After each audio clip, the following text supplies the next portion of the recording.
Up shift to 6, convert the depot to a broom stick. So I tarry through the valley of death. My Lord will give you a path. Yo, what's good? Can't call him, man. What up? Let me turn the background music on first, Jay. Can you hear me? I can hear you. Bad.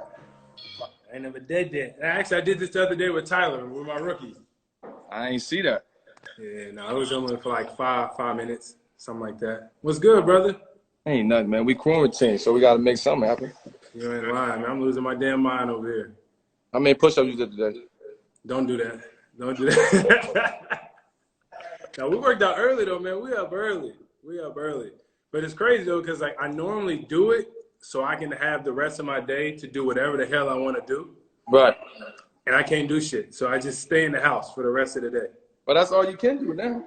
Exactly. So I might as well just work out at a later time. Well, we're going to have a good time on here, so. Let's do it. What you sipping on? You want to get right to it? I saw white wine. That's what I saw.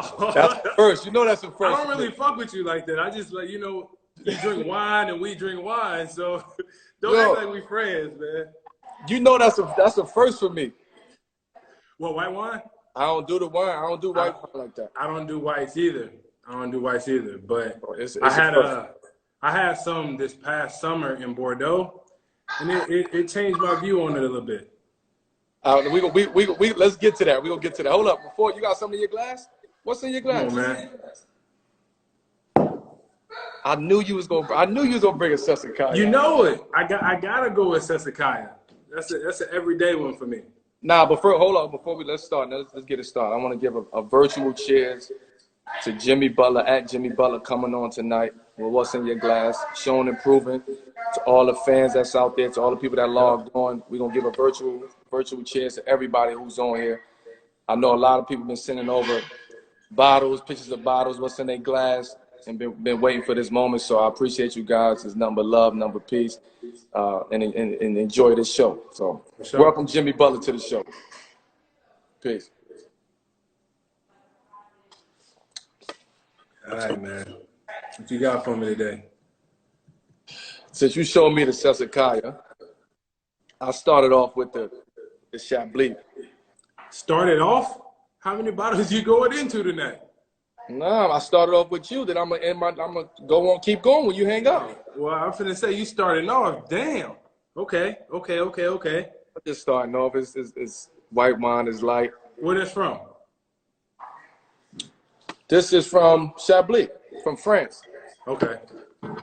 Not knowing where that is, but I'm just saying okay. But I know where France is. You know where France is at. I know where France is at. All right. For sure. What's been good though, man? What's been good? Man, when I tell you I ain't been doing nothing but drinking wine and working out, I mean I ain't been doing nothing but drinking wine and working out. Well, I this thing to blow over, man.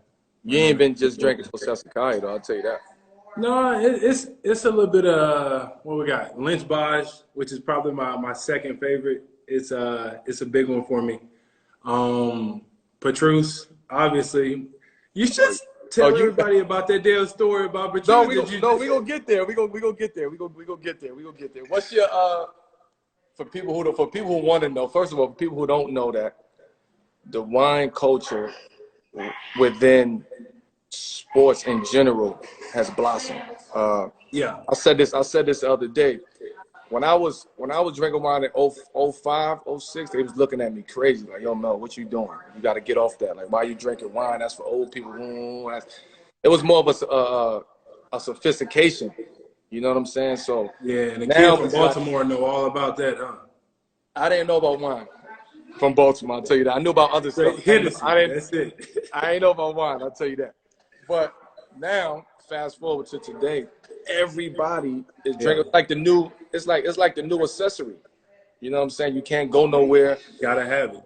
You gotta have it. So I know you was big on wine. That's why I wanted you to really come on here. And this ain't really about the actual wine. It's just really conversation. So let's stick to the wine shit first. What's like your wine that you go to on a weeknight? Legit, it's Sesakaya. And I'm not saying that because you've been biased, but go ahead. No, I'm not. I got more Sassicaia 2010 than I have of any other type of wine in my collection. Okay. And I'm not over-exaggerating when I say I probably have anywhere between 500 and 600 bottles of just Sassicaia 2010. I know you do. You went over there. They Yeah. blessed you too. But it's because that's the first wine besides Mad Dog 2020 when I wasn't supposed to be drinking it that I ever had. And so, like, I'm biased to that because that's the one that I was introduced to. So I was introduced to, like, what's one of the best wines in the world. Right. And I can't So turn back from that's all you drink though? That's not all I drink, but you said what's my go-to, like, every day? That is the go-to. That's your go-to. I know that for a fact. That's your go-to. What year? Like, What year is what's your like your go-to? 2010. 2010 is probably the most that I have. They say 85 is the one. I've had it. It's great, don't get me wrong. But I think 2010, and that's what wine is about, is to be able to tell the story that goes with that wine. And the first wine that I had, 2010, Sassicaia, with Mark Wahlberg in Chicago in 2013. So it's just like, damn, I got to have wine with Mark Wahlberg on set of Transformers. Who's by the way, I have to get him on here. Like his collection. I don't vouch for a lot of people's collections, but I vouch for his collection. I'm actually gonna call him after you too. But it's for real, man. And that motherfucker collection is real. I already know. It's real. And he does it. He does it, man. He do it on a whole nother level though. It's his fault that I'm into this shit though. So I blame him for as much wine that I've gotten into and bought and drank. You know, I give the credit to him, but I'm thankful for it. Yeah, but he don't have no, like, he just go with it. Like I already know he just go with it. And his cellar is crazy. Like what he spends on wine, we would have to talk to him. That's what I'm saying. That's when you know that there's levels to it. But right. He got a story behind every bottle that he drinks, man. And he drinks it with his people, and he loves it. You know, a lot of people collect it, as he does too. But, you know, when that time comes, he's popping a bottle with his loved ones, with his friends, and he enjoys it. So so every day you drink a Sassicaia with your friends and your family? No. We'll probably start out with Sassicaia, but then we go off into Lynch bars. I don't think I got any Petrus here. What else is over there? Cheval Blanc. What else is over there? Some type of Margaux. Some year. Man, I don't know. Like, down here in Miami, I only have a wine fridge that's over here. I'm trying to think of everything that's in there. But what made you land on 2010?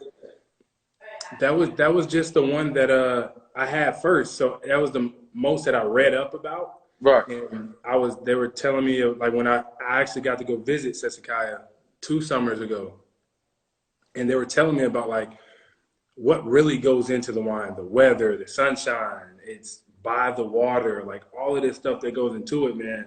And look, I had no idea what I was listening to. I was halfway drunk anyways, but that shit just sounded so interesting to me. And then I started reading up on it. Now I think I'm way smarter than I am about the topic, and that's not the case. But legit, it was the first one that I had, so that's the one that I rock with. So at the end of the day, if you going out, restaurant, what you picking? Who am I with? Me. If I'm with bougie motherfuckers like I said me. 1982, Petrus, the best ever. That's what I'm going, because you bougie, dog. So I got to try to live up to your standards. You bougie. So, hold up. Speaking of that, I've worked to get to that standard, though. I've worked. As you should. Right. Yeah, as you should. You know? There's a lot of people who came along the way and told me this and told me that, but I really had to put in the work. So I'm proud of it. I'm not mad at it. We got a story, though. No, you got a story, how you hustled it. What you mean? You want to tell it? Yeah, I'm going to tell you the story, how you hustle me. You ready? You ready, everybody out there? Tell it. So this is... I'm going to correct you. You're not going to correct me because I'm not going to lie. I'm not going to lie. This is exactly what happened. We're in Paris for Fashion Week, correct? Facts. All right, we're playing spades, correct? Facts. Who's on your team? Was it you? Yes. Yes, okay. Me and you against Gab and D-Wade. Okay. So my agent calls me, and he's like, yo, you're finna get traded from the Bulls to Minnesota. So I nudged D-Wade. You know, I put my cards down. I nudged D-Wade. I was like, yo, I'm finna get traded. And D-Wade's like, yeah, fucking right. Chicago win trades. Get the fuck out. You remember that? Keep Yeah, going. exactly. Yeah, fucking right. And then everybody's phones started going off. And it's like, Jimmy Butler got traded. So my agent Bernie calls me. He was like, yo, you got a trade kicker for 1 point however many million. Right. He goes, spin that shit. So I said, fuck it. Let's do it. Let's do it the right way. So we go to my favorite restaurant in Paris, who Mark Wahlberg introduced me to, Lamy Louie. We go in there. We go to the cellar, all of that. I actually think he showed up late, but that's just typical Melo. Don't even worry about it. And so we go down to the cellar, me, you, D-Wade. I'm just like, you know what? Fuck it. Let's pick a couple bottles. And so that's when I think we all three posted that photo at the end of the night with all those bottles in front of us. Yeah. But there's one bottle in that entire photo that was not drank. It's the only one that nobody took a sip out of. So, you know, we sit down, we're enjoying a lot of wine. Hold on, I'm going to tell you. We're drinking a lot of wine, like a lot. And at the end of the night, me, you, D-Wade, we take the photo. And then I'm sitting back, and I'm like, man, nah, no way, no way, no way. So we get in the car, and me and my photographer were looking over the photos. We're like, yo, look at this shot I took of Melo. And I'm just like, I'm looking at the photo, and I got the photo.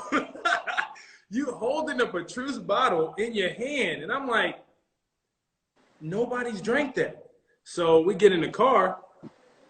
You got the bottle with you. Like, yeah. I just thought I would take it. I was like, but nobody drank the bottle. He's like, I know, but it's Petrus. You gotta really enjoy this. And I was like, nobody got to enjoy it. Nobody's going to get to enjoy it because you have it.